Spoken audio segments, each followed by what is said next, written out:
start off with a quote that sets the tone beautifully from Mark Twain, and I quote, "In the first place, God made idiots. That was for practice. Then he made school boards." Okay, the Heritage School, El Barrio. "You ever smoke weed, miss?" A standard question. "Yes," I reply. "For real?" "Yes, a long time ago," I said. "What else you tried?" "Oh, I know, this and that. I'm an old hippie." Another frenzy. "You hear that? Oscar punches Lewis and totally roasted his headphone hip-hop. Yo, she said she's a hippie." "Used to be," I replied. "You tried other stuff?" Lewis inquires. I nod my head. "Heroin?" "Hell no, nothing stupid." I shake my head. "I murdered someone," says Lewis. I'm speechless. I look Lewis in the eye. I think he's telling the truth. I look around. The library is clear except for these 4 students and me. "Are you telling me the truth?" "Uh-huh." "Who'd you murder?" "My stepfather," he says. "Why?" "He was bothering my mother." "How?" "I stabbed him in the neck with a knife." "How old were you?" 7. Another pause. I don't think he's making this up. "I finished counseling," he adds. "I was addicted to it." "Addicted to what?" I ask. "Murder," he clarifies. "I wanted to keep on killing." "And now?" I ask. "I'm not addicted to it anymore. They're going to erase the record after I'm 18. He's so sweet and low-key. I feel safe, but I take note, I didn't see any metal detectors. I hope A, his addiction to killing is truly in remission, and B, he is unarmed.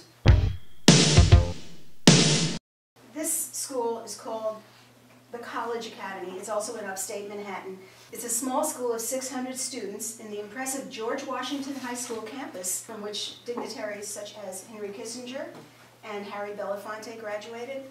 I'm given an art class, which they assign to a new substitute teacher every day. I decide to create an art project with the kids. Okay, kids, I am really pissed at the way you're being treated in this so-called art class. I've been here all week, and nobody has given me a lesson plan for you. This art class should be great. It should be your favorite class. I've been in 18 other schools this year. I've seen art classes, the last friggin' class on Friday afternoon, and the kids are dying to get in so they can work on their projects. They have great computers with up-to-date software, cameras, lighting, clay, paints, canvases. I raise my voice. And what do you have but this stupid effing box with a bunch of colored pencils that need sharpening, and there's no effing sharpener. Now, doesn't that piss you off? Yes, Ms. That's not right, Ms. We should have computers and cameras. They call out their agreement as they scrutinize my control burn.